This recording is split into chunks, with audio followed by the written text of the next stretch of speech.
Go easy, mate. Yeah, it's coming up to me. It's about to charge me. Times. Hey, go easy, mate. G'day, I'm Kama. He is charging. And I'm Blowy. It's the Kama and Blowy Show. Kama and Blowy, Kama and Blowy, walking and talking. Kama and Blowy, Kama and Blowy. Good morning, Kama. How are you? Blowy, how you going, mate? It's been a while since we've done these. Even though they're coming out weekly, our fans won't realise, but there's been a bit of a gap between recording. There has, but yeah, we'll get into that in a second. But first of all, I just want to introduce you to my special guest that I've brought along with me today. Hey, we didn't say anything about a special guest today. Well, she really wanted to come, and she said she's been watching the Kama and Blowy Show and loves it, and yeah, really wanted to appear on an episode. So this is my friend, Berry, and she's a blue cattle dog.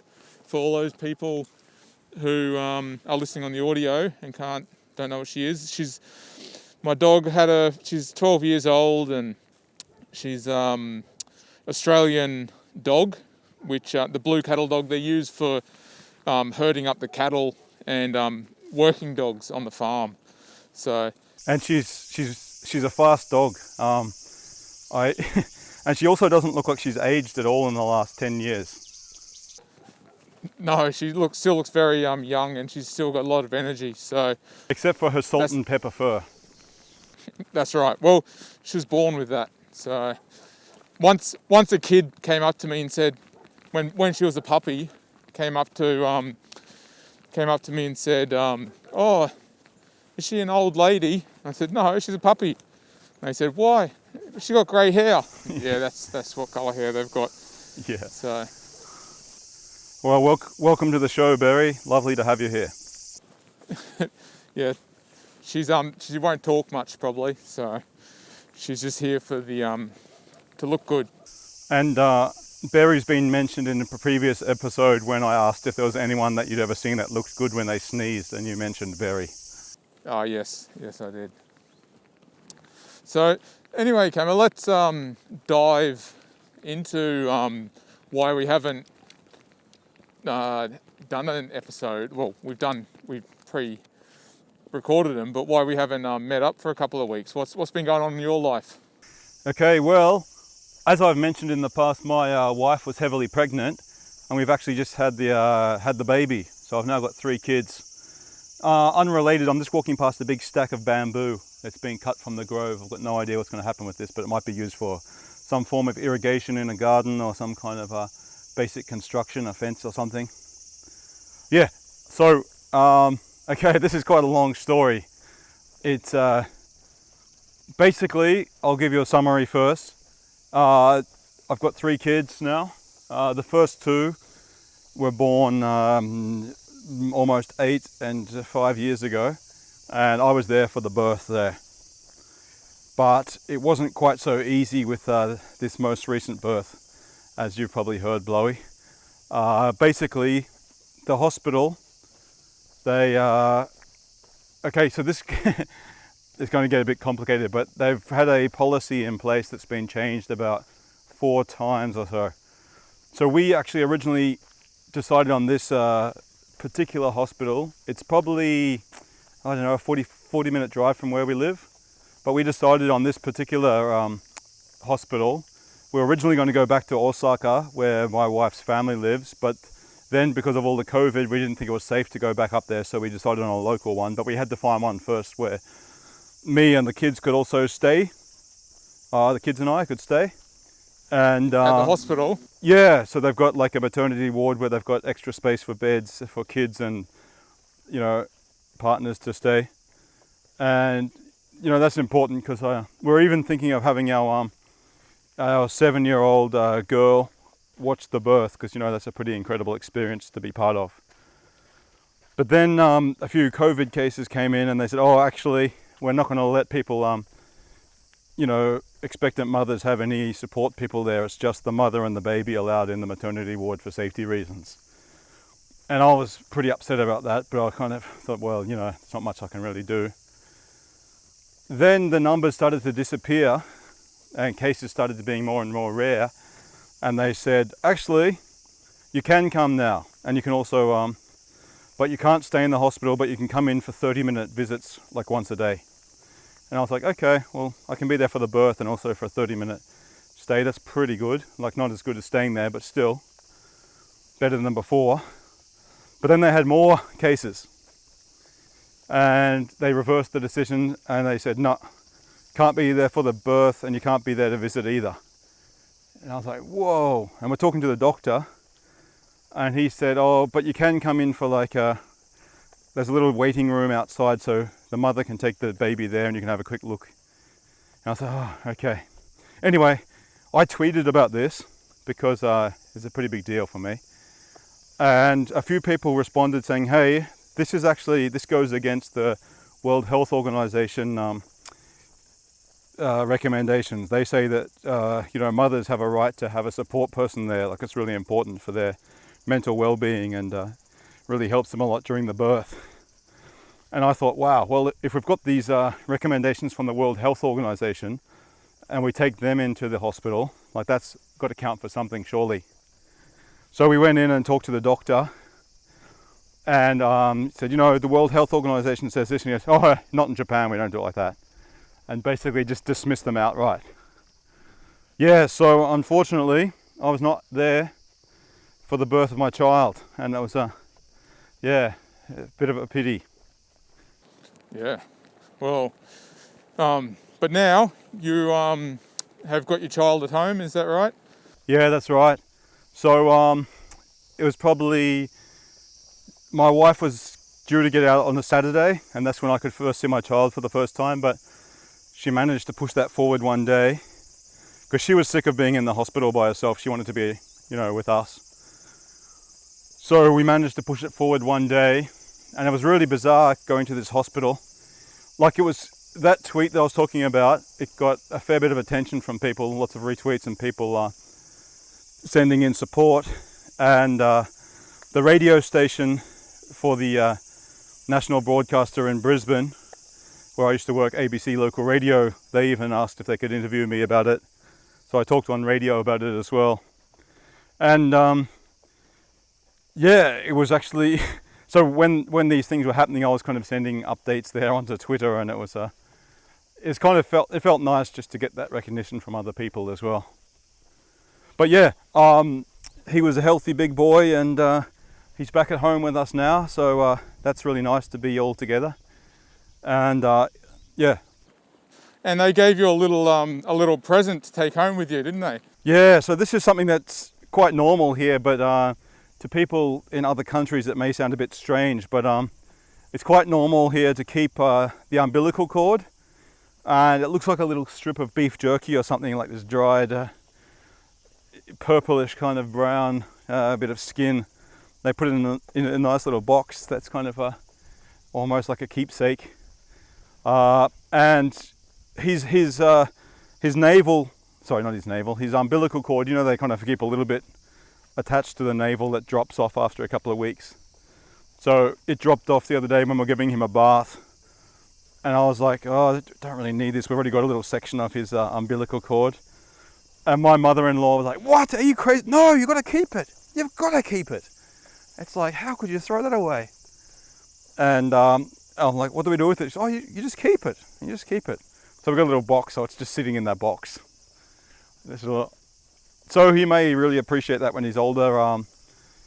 Yeah, I mean, from my birth, what do I have? I think I've still got the tag that was around my leg in the hospital, but I don't have any of my umbilical cord, that's for sure. And it looks a bit like a whiskey bottle. So if anyone ever goes over to Kama's house and decides to have a whiskey late at night, just be careful which whiskey bottle you open. I don't know what pictures you've seen, but it's in a little wooden case, a little square. Kind of. Yeah, that's what, like good quality whiskies come in a wooden case like that. Okay, but this is tiny. I've never seen, even those little hotel whiskey bottles wouldn't fit in there. Like this is tiny. Oh, okay. It's just a bit bigger than off that photo. It's just a bit bigger than a matchbox. Okay. Oh, okay. Is that tiny? Okay. Yeah, it's tiny. It's tiny. And what was also interesting, like when I first met my son, because he was being like he's 4.286 kilograms, which is pretty big. I'm not sure if that's 10 pounds, but it'd be pretty close. And the hospital said it's the biggest in their 100 years, the biggest child they've ever had. Which I find, Are you serious? yeah, like I mean, he is a big baby for sure, but I just can't see him being the biggest in like the 100 years of their history. It just seems too far. But There's probably not a whole heap of foreigners that have babies over there. Mm. And B, even for a foreigner, it's a big baby. So, yeah, you know, that's congratulations. right. Thanks, Blowy. Take it. That's a right. win. Yeah, Yeah. Uh, He's famous. that's his right. first bit of fame. Yeah, already setting records just for being born. But anyway, my point was that so I knew he was a big baby, but when I went to see him, I was surprised at how tiny he was. Because I mean, even big newborns are still tiny. But I'd kind of forgotten about, and so it just kind of illustrated to me like, yeah, when you're not there for the birth, and my wife obviously is not going to think that he's tiny because she had to push him out. And yeah, it's not tiny by any means, but just because not being there, yeah, you really can't get your head around these kind of sorts. We could still, thankfully, we still had access to video calls and things like that. Like our grandpa, see, I'm not sure if this is a true story, but he used to tell it anyway. Our late grandpa, he said that he had to climb a tree outside the Broken Hill Hospital to get a glimpse of his children. Wow. Is that Yeah. because men weren't allowed in the hospitals back then? That's right, yeah. Like now it's a normal thing, but back in the day, yeah, it was, men would wait till the woman got out of hospital and then they would see their child. I'm just going to, something I want to show you here. Usually I cross the river here, but there's been a lot of rain, and so all that's, the water's coming across, so you can't actually go across. And I've got the dogs, so can't get across now. Are you talking Yeah, to someone so else, like- Blowy? A bit of both, yeah. Then some other guy was trying to cross, but yeah, it's all flooded in. So we've got a bit of water flowing. Sorry, Barry, we're gonna have to go back. She doesn't mind. She's a good walking partner. So one of the reasons why I am walking with Barry today is because over here we've actually gone into stage 4, and it's the strictest guidelines that we've had. Oh shit, there's a bloody dog that's coming. A big dog? Yeah, big dog. Oh. And Barry doesn't like other dogs, and they haven't got a lead on it. What? Yeah, That seems irresponsible. they put one on now, I think. So, yeah, and we're in stage 4 now, which means that before you're allowed to go out for exercise and a few other things, but now they've just got heaps strict, and you're only allowed out once a day, and that's for 1 hour max, and that's only for exercise. And if you want to go, you're allowed to go shopping as well for food and essentials, but you have to only one of you is allowed to go, and it's got to be within 5 kilometre radius of your house. So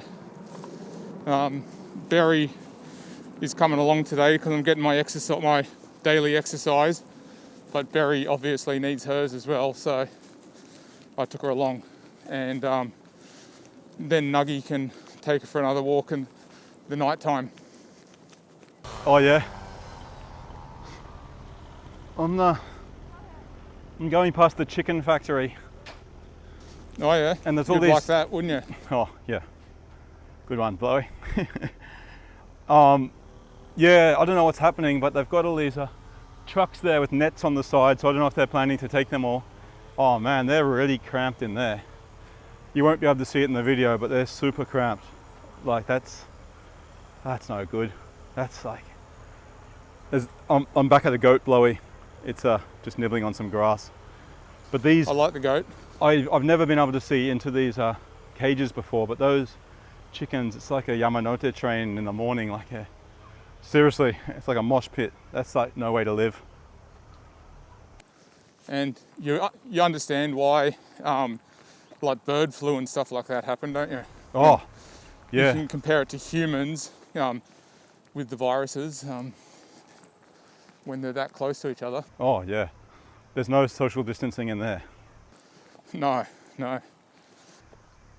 Yeah, so how are you handling the lockdown in Melbourne? It's like the strictest it's ever been, isn't it? That's right, and we've had the highest death rates over the last few days as well. There's been I think at the moment there's like 9,000 cases, active cases in Melbourne at the moment. So it's not, there's quite a few. And it's a bit, I don't know, it's not going up any higher. It looks like it's starting to level out, but it's still a little bit early to say. So this lockdown, I think, it has to have an impact, but there's still idiots out there that are still going out and trying to defy the rules and not wearing masks. And So when you're heading out to do the shopping or whatever, or even just on these little walks, are you seeing like many people out, or is it pretty quiet in the streets? well, at the moment, I'm going for a walk. There's a few people walking along there. I saw, is that someone trying to call you? I don't think so. I see a few people. No, it's all good now. But yeah, I see a few people. It's definitely quiet. The roads are definitely quiet. The city apparently is really, really quiet. Because no one's really allowed to go into the city anymore, apart from the people that live there. So, When did you last go into town?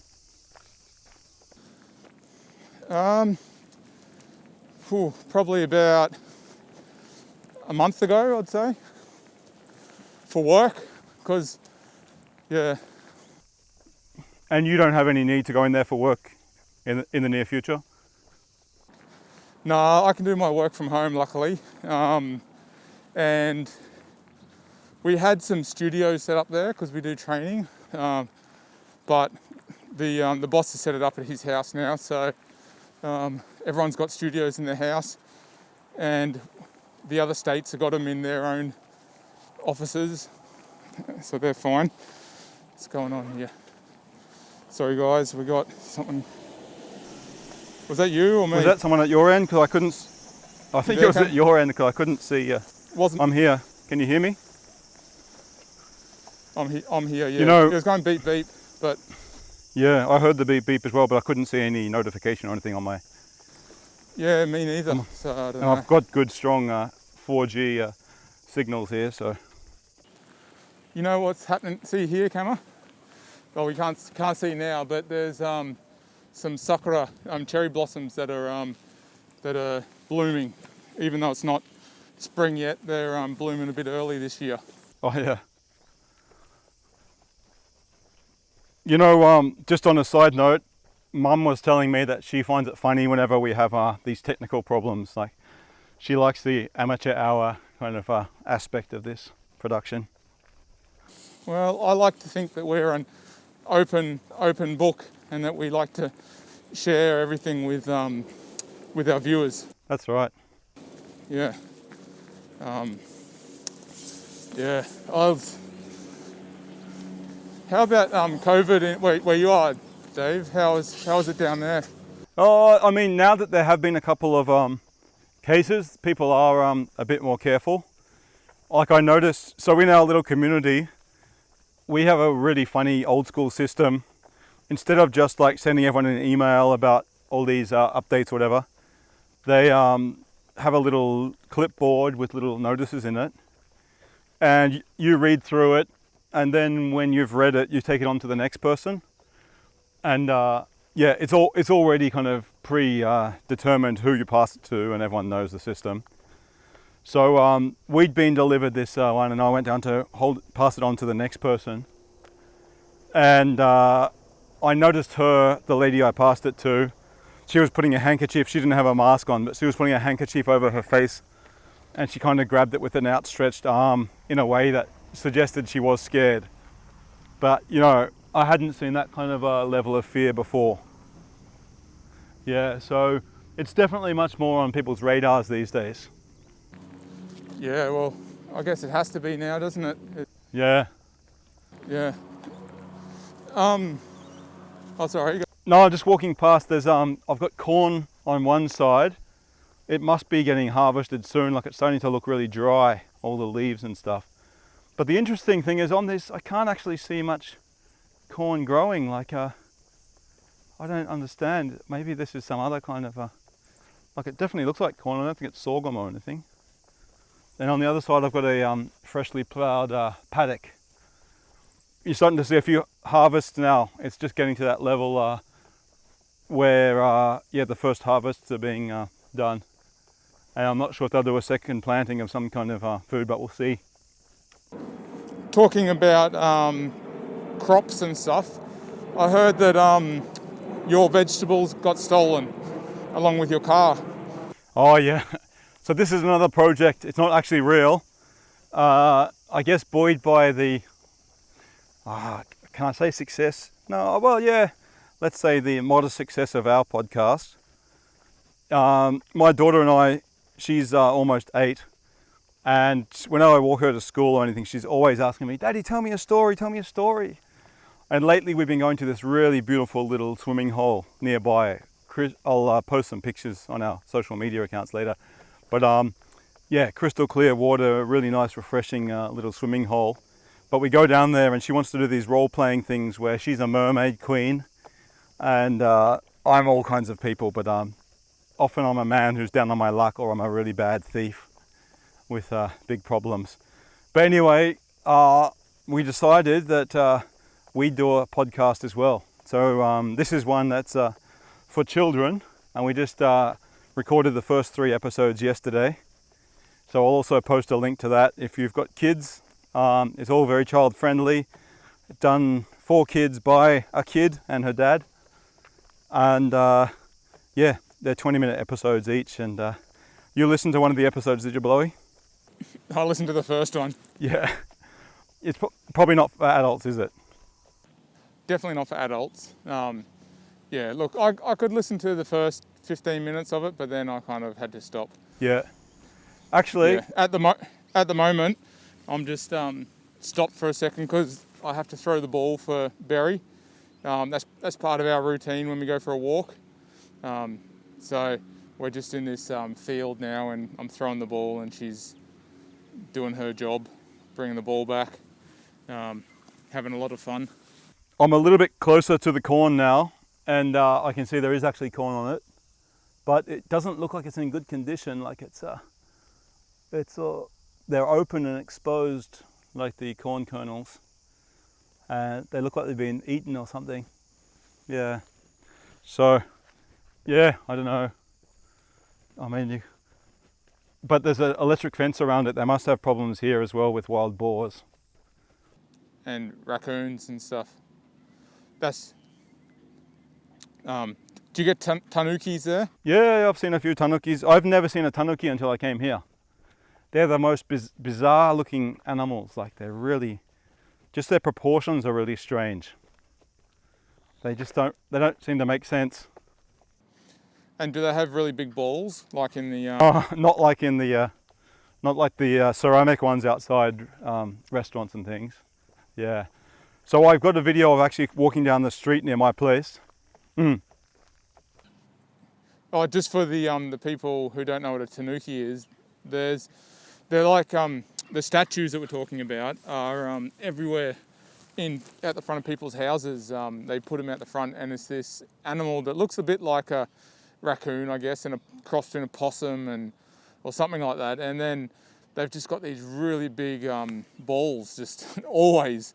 And do they bring good luck to the house, or? I'm not sure. I actually normally see them outside restaurants more than houses. Oh, restaurants, yeah. But yeah, every time I've seen it translated, it's actually written as raccoon dog. But that's not something that makes sense to me, so I just call them a Tanuki. Because they're an animal in their own right, and I don't know what a raccoon dog is. Yeah, because there is a raccoon. I know what a raccoon is, dog. yeah. Yeah.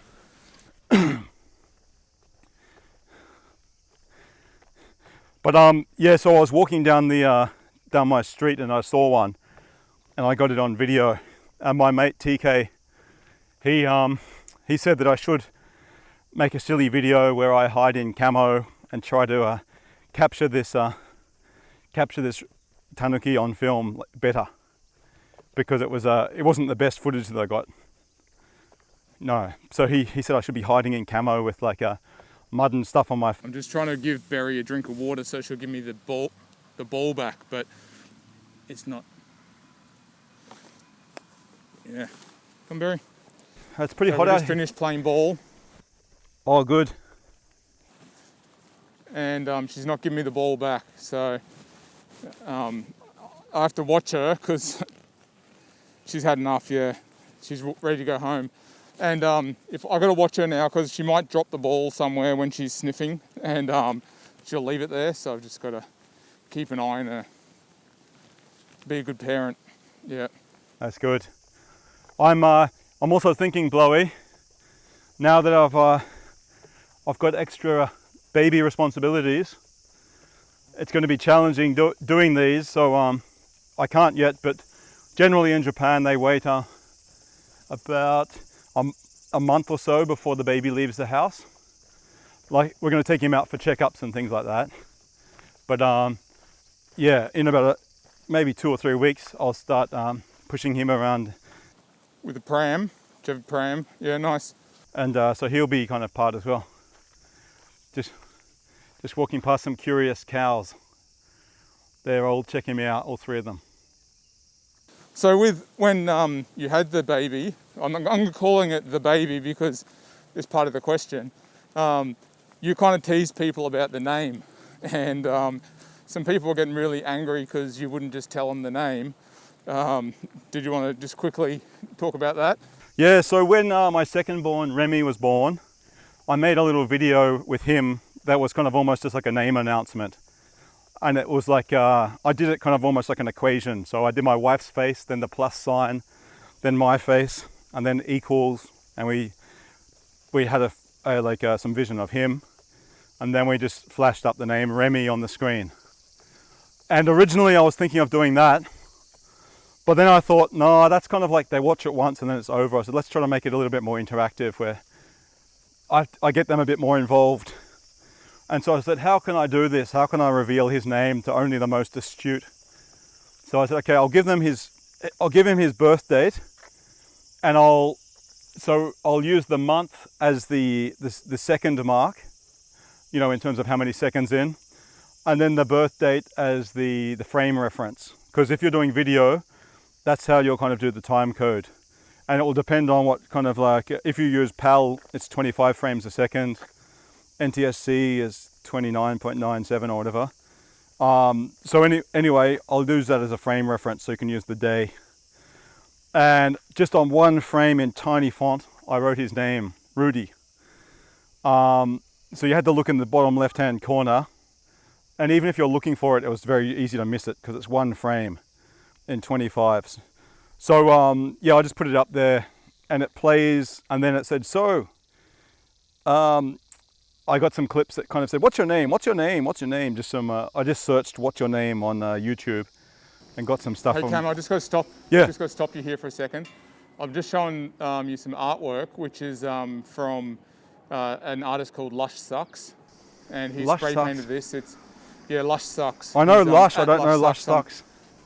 On Instagram, look up Lushsux, Lushsux, and he's done a couple of pieces here, which you'll see. I can hear the goat. Yeah, it's coming up to me. It's about to charge me. Go easy, mate. Is it really? Yeah. Well, it doesn't look too, but it looks quite friendly. Is he wet? No, it's dry. It has been raining That's today. why so I he's don't know angry. how, one of his horns as well is broken. It looks like he's done some tough times. Hey, go easy, mate. Yeah. Okay. He is charging me. Wow. Softly. Okay. Oh, there's another one as well. Softly. Up here. I've got to go past another one as well, Is he Blowy. gonna This one looks like it's a bit I used skinnier. to be- No, this is a bit of a scaredy cat, this one. This I one. used to be scared of goats. Oh, I don't blame you. Remember the goat next door that we had neighbours and they had a goat in their backyard, and Abraham. one day he got really angry and he jumped the fence, but he had a collar and a rope tied to his neck, and we heard this noise, and it was Abraham. He had jumped it was like an 8-foot fence, so his feet couldn't touch the ground when he was hanging by his collar. Yeah, hanging by his collar, and he was making this noise, going, "Hey, hey, hey." And so Dad ran out and he saw it. No, goat not was about Dad. to It was me. Was it you? Yeah, Dad didn't live there at the time though. I always thought it was No. Dad. And I ran Wow. I ran back to the kitchen and got a kitchen, like a sharp knife, and just sliced through the rope, which was like tight as anything. And And the goat, the goat fell to the ground and then just started eating Mum's flowers.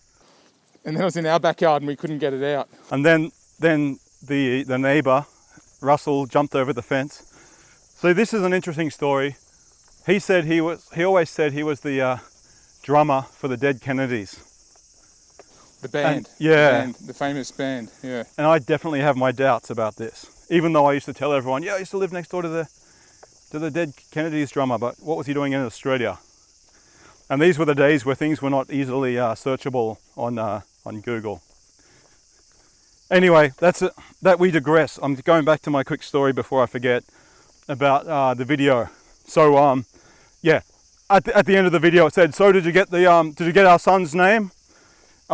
Hint: this is his birthday, and it was, yeah, lots of people getting really upset with me, like, just tell me the name. What's going on? Okay, I don't know. I don't get it. But eventually somebody got it. One of my colleagues from work, who's a digital journalist, and I think that really says a lot about her skills, that she was able to see that, and her attention to detail. So good on you, Swoossolini. Well done. I'm just at the end of this podcast. It's going to finish in a nice way because Berry's just done a poo, another one, and like a responsible dog owner, I'm going to collect it, and I've got these poo bags which you get from the council at the dog parks, and yeah, I'm just going to have to clean this mess up. Good work, Berry. Good, responsible dog keeper. Yeah. Well, the thing is, Berry knows that we're almost home, so that was the last chance to get out the last turd. So Yeah. Well, good on you, Berry. It's been nice sharing the stage with you. yeah, she's I told you she wasn't going to talk much, but I've hopefully she's kept you entertained, and we'll see you next week, Kama. Yep. Over and out. Over and out. Boom. See you later. Boom. G'day, I'm Kama. And I'm Blowy. It's the Kama and Blowy Show. Kama and Blowy, Kama and Blowy, walking and talking, Kama and Blowy.